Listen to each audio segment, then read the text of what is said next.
All right, folks, final day of practice for the Walmart FLW Tour Invitational on Lake Norman, presented by Lowrance, and I have Mr. Lake Norman, Shane Lehew, with me here. Shane here has probably won more tournaments on Lake Norman than most people have fished. I'm going with that. I've won a few, but there's still guys out here that are better than I am. So.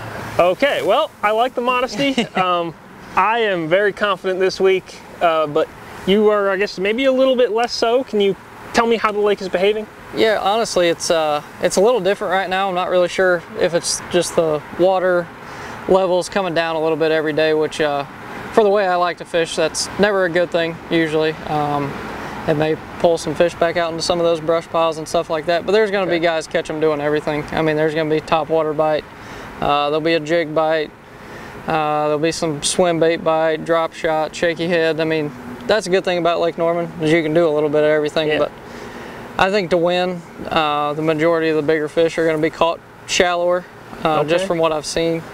I've caught a lot of small ones out in deeper brush piles, so all right. I don't think I'm going to try to do a whole lot of. There'll probably be some schooling fish as well. Hey, if it would have gotten cooler like it was supposed to, now it's gotten hotter again today. It's, you know, feels like a summer day again. There would have been a lot more schooling fish, but I don't think it's going to get cold quick enough. So you say you're catching a lot of small fish. What size is a small fish? What size is a good fish in this deal? We've gotten to where there's a lot of 6 to 10, 12-inch spots in the lake, and I'm not sure from where. Our bigger spots usually don't. Probably they were babies once. Yeah, they were.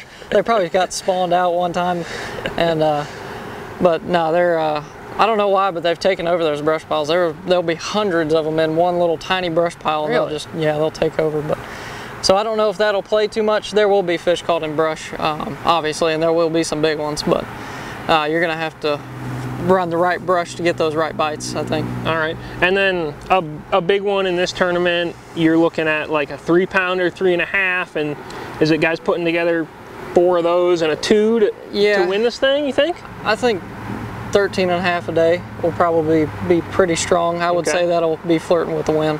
Somebody could honestly catch a 4-pounder every day and a 3-pounder every day and end up with 14 or 15 every day. I wouldn't be surprised. I mean, they're out there. Yeah, they are. Oh yeah, for sure. Like when we're here in the wintertime, you know, a lot of times it'll take 18 to 20 pounds and you have to have 15 something to make a check. This is just a off time of year for this lake. It always has been. I mean, you can go back and look at the BFL results and see that, you know, 10.5 pounds usually makes a check. So okay. As far as the lake goes, you said pretty much all of it is in play from you know, the depth side of things. Is the whole lake, as far as how it lays out, in play, or do you feel like we're going to see guys concentrate on one end or the other or something like that?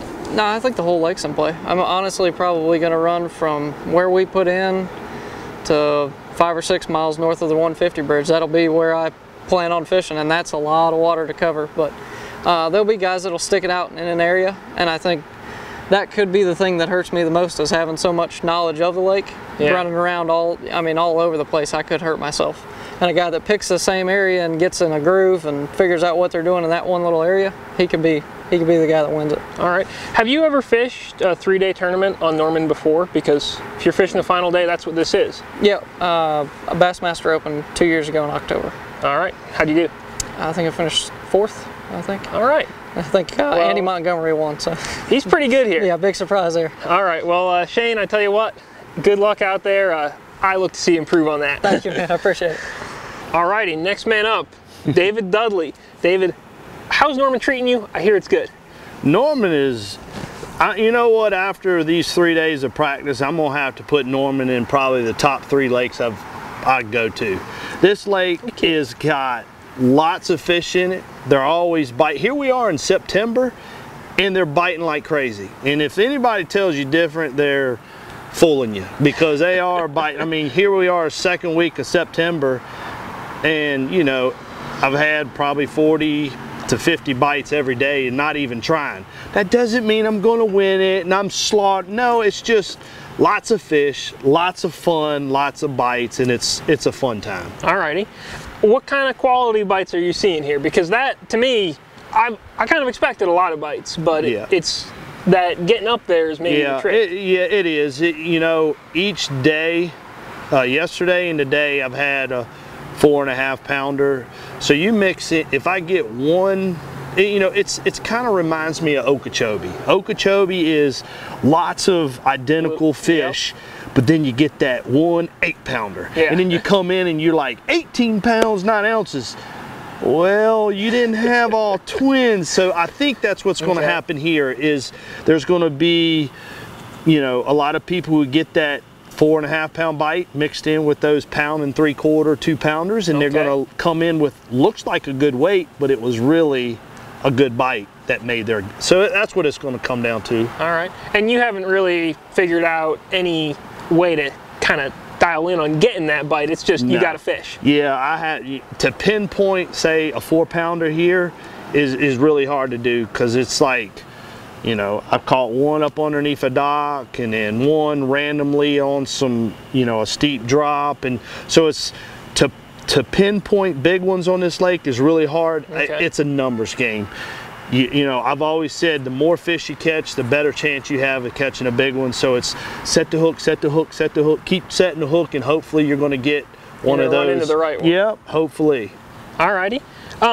What do you think? I mean, you've seen, I guess, a bunch of the lake. Do you think the whole lake plays? Yes. I mean, here we are up the river. I've caught them up the river. I've caught them at the dam, and I've caught them mid-lake. That's what I'm saying. Yeah. This lake is really a fun lake. I can't wait to take my son here. I'm going to come back later on this fall or winter and fish. It's a tremendous lake. I'm having a lot of fun. Of course, it seems like I'm really confident, like I'm going to win the tournament. It's not that. Anytime you go somewhere and you can get bites. It's just nice to catch fish. It is. And I've caught them literally video gaming. I've caught them in this deep of water, and I've caught them in between. So it's like, choose your poison. The second week of September, and we're going to a southern lake, and you can get 40, 50 bites a day. That's a good time. No doubt. Are you catching mostly or all spotted bass? Or are you mixing in largemouth? No, largemouth, I haven't been catching as many largemouth. There's a lot of spotted bass in here. You know, I forgot about that one. I actually caught a 4-pound spot yesterday. No way. They got to fight awesome. Yeah. So, predominantly spots. Haven't caught quite as many largemouth, but the bigger fish that I've been catching are largemouth, you know. But it's not like I'm targeting, I'm going to target a largemouth. No, it's just I set the hook and it happened to be a largemouth this time. Okay. So. Well, David, it sounds like you're having fun, and man, good luck these next couple days, and keep having fun. I hope so.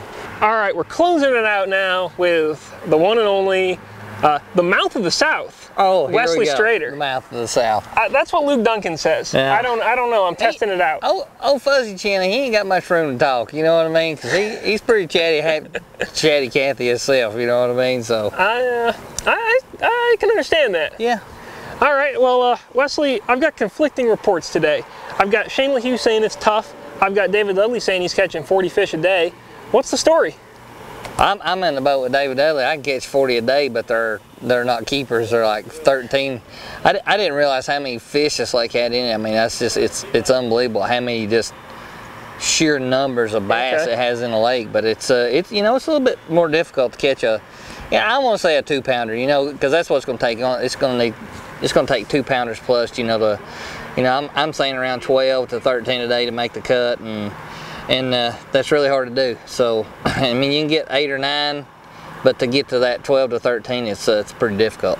All right. Have you caught mostly spots? Have you tried targeting largemouth, anything like that? You know, it's really weird. You know, you go to typical largemouth places and you catch spots. I mean, it's something's just, I don't know. It seems to me that the spots have just really outnumbered the largemouth. In all the years we've been coming here, I've never caught that many spots here, and it's just like they've taken over. So. Alrighty. How about the catfish and the crappie? Are they taking over too, or is that just a minor situation? As many of the little spots as they are in here, I think that's what that catfish thought he was eating yesterday when I hooked him, but it was a fish head spin, wasn't a cat. I mean, wasn't a spot. So and then I caught a nice crappie today.